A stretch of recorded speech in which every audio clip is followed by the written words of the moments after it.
19 থেকে শিক্ষা, 24-এ সতর্ক। কলকাতা জিততে এবার কাউন্সিলরদের গুরু দায়িত্ব। দলীয় কাউন্সিলরদের টার্গেট বেঁধে দিয়েছে তৃণমূল।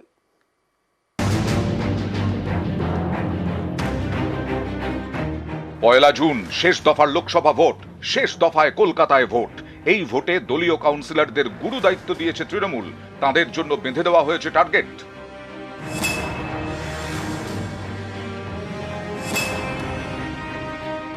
জনসংযোগ সারা বছর ধরে এটার একটা ফল মানুষ ইলেকশনের সময় দেয়।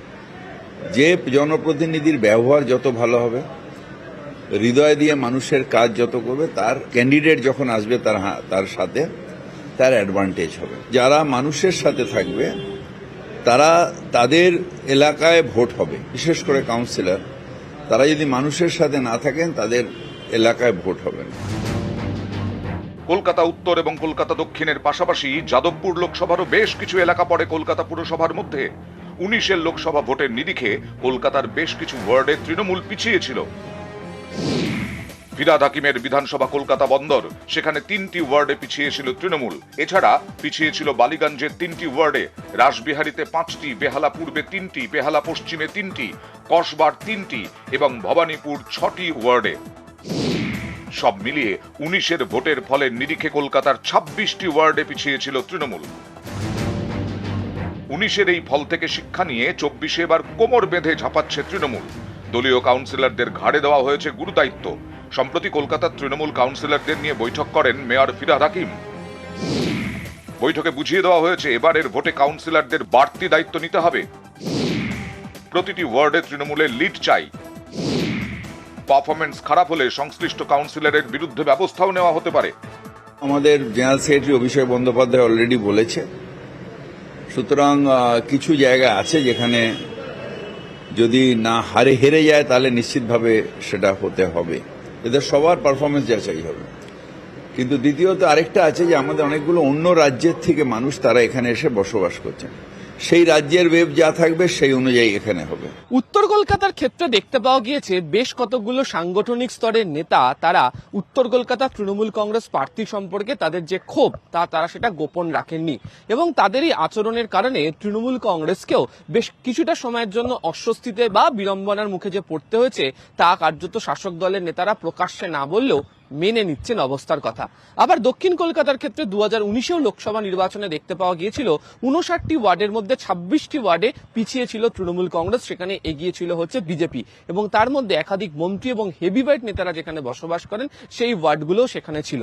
2024-এ যাতে 2019-এর সেই ঘটনার পুনরাবৃত্তি না হয় সেই কারণেই যারা কলকাতা পুরসভার যারা কাউন্সিলর রয়েছেন তাদেরকে কার্যত টার্গেট বেঁধে দিচ্ছে তৃণমূল কংগ্রেস এবং সে কারণেই তাদের পারফরমেন্স যাচাই করার জন্য ব্যবস্থা নিচ্ছে তৃণমূল। ক্যামেরা জ্যোতির্ময় বসুর সাথে আবির ঘোষাল, নিউজ 18 বাংলা, কলকাতা। রাজ্যে আরো 3 দফার ভোট বাকি। আর এই রাজ্যে ভোটের স্লগ ওভারে ভিন রাজ্যের হেভিওয়েট নেতাদের ময়দানে নামাচ্ছে বিজেপি। শিবরাজ সিং চৌহান থেকে অর্জুন মুন্ডা, তালিকায় অনেকের নাম।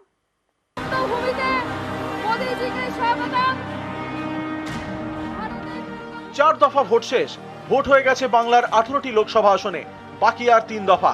এই 3 দফায় ভোট হবে 24 আসনে, যার মধ্যে বেশিরভাগই তৃণমূলের দখলে, অর্থাৎ বিজেপির সামনে কঠিন চ্যালেঞ্জ। এই চ্যালেঞ্জের মোকাবেলায় এবার ভিন রাজ্যের নেতাদের নামাচ্ছে বিজেপি। ভোট প্রস্তুতিতে টিপস দেওয়ার পাশাপাশি প্রচারের ময়দানেও ঝড় তুলবেন ভিন রাজ্যের হেভিওয়েট বিজেপি নেতারা।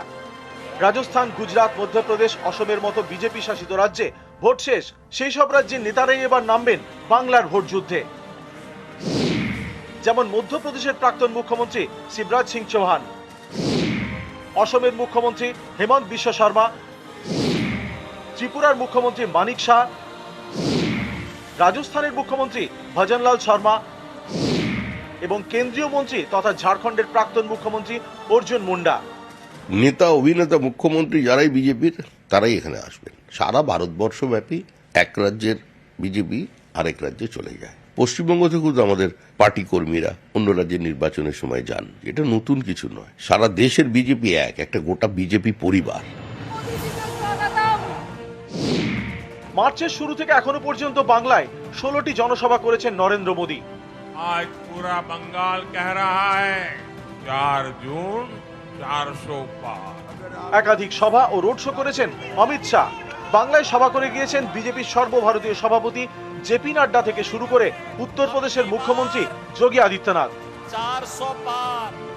এবার শেষ 3 দফার ভোটে ভিন রাজ্যের বিজেপি নেতারা বিশেষ দায়িত্ব নিয়ে ময়দানে ছাপাবেন। সব লোকসভা কেন্দ্রে বিধানসভা ওয়ার্ডে দায়িত্ব দেওয়া হয়েছে ভিন রাজ্যের নেতাদের। এভাবেই শেষ 3 দফার ভোটে বাজিমাত করতে চাইছে পদ্ম ব্রিগেড।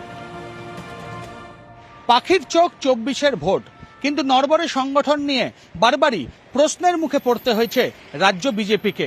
এবার তাই ভিন রাজ্য থেকে নেতাদের এনে প্রচার করানো থেকে শুরু করে সংগঠনের কাজে লাগিয়ে রাজনৈতিকভাবে কতটা লাভবান হয় বঙ্গ বিজেপি, সেটাই এখন দেখার। ক্যামেরা শশী পালের সঙ্গে ভেঙ্কটেশ্বর লাহিড়ী, নিউজ 18 বাংলা, কলকাতা।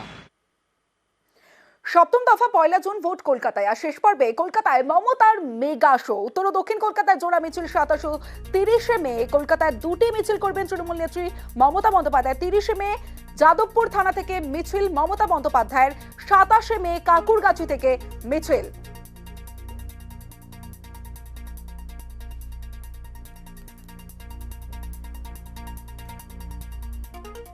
আর এবারে অভিষেক বন্দ্যোপাধ্যায় কেন্দ্রে প্রচারে মমতা বন্দ্যোপাধ্যায়। 29 মে মেটিয়া ব্রুজের তৃণমূল নেত্রীর সভা। ডায়মন্ড হারবার কেন্দ্রের মধ্যে মেটিয়া ব্রুজের সভায় এক মঞ্চে Mamata Bandyopadhyay, Abhishek Bandyopadhyay. 1 June diamond হারবারে vote গ্রহণ।